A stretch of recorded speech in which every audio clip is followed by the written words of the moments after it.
Hello மக்களே, இன்றைக்கி வீடியோவில் என்ன பார்க்க போகிறோன்னா சிவப்பு அவுல் உப்புமா தான் பார்க்க போகிறோம். அது எப்படி செய்கிறதுன்னு பார்த்துக்கலாம் வாங்க.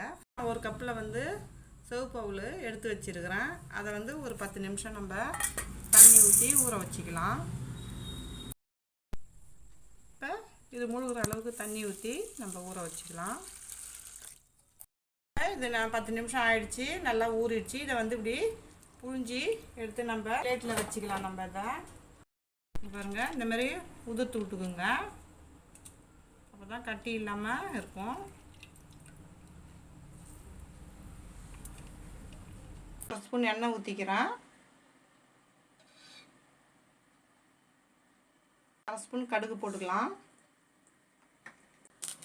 இப்போ கடுகு நல்லா பொரிஞ்சிடுச்சு. வெங்காயம் பொடி பொடியாக கட் பண்ணி வச்சுக்கிறேன், அதையும் சேர்த்துக்கலாம். ஒரு வெங்காயம் பொடி பொடியாக கட் பண்ணி வச்சுக்கிறேன். நல்லா கிளறி விட்டுக்கலாம்.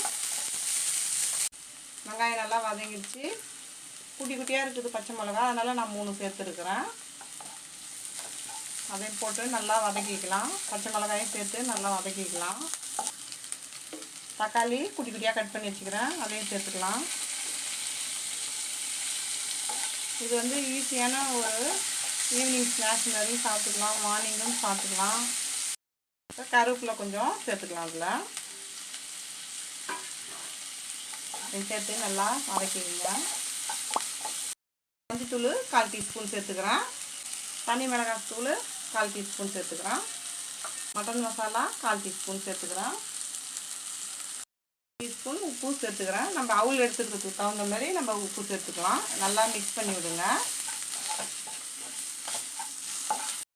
ஒரு முட்டையை உடச்சி ஊற்றிக்கலாம். நம்ம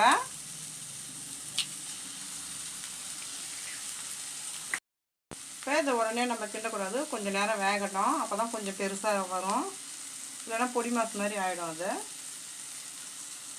இப்போ இதை நல்லா இப்படி கொஞ்சம் இது பண்ணி விடுங்க.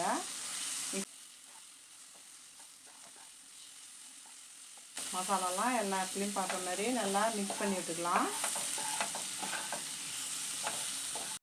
ஸ்பூன் பெப்பர் பொடி போட்டுக்கிறேன், இதையும் சேர்த்து நல்லா மிக்ஸ் பண்ணி விட்டுக்குங்க. இப்போ நம்ம உதிர்த்து வச்சுருந்த அவளை இதில் சேர்த்துக்கலாம். பாருங்கள், கட்டி இல்லாமல் நல்லா உதிரி உதிரியாக நல்லா ஊறியும் இருக்குது. நல்லா மிக்ஸ் பண்ணி விட்டுக்கலாம். அதை நேரத்துலேயே நம்ம செஞ்சிடலாம். அது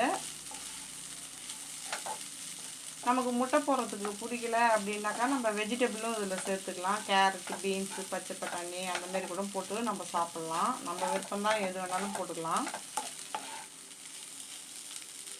1/4 டீஸ்பூன் அளவு எண்ணெய் சேர்த்துக்கிறேன். நல்லா கிளறி விட்டுக்குங்க. மல்லித்தழையை சேர்த்து நல்லா ஒரு கிளறி விட்டுருங்க.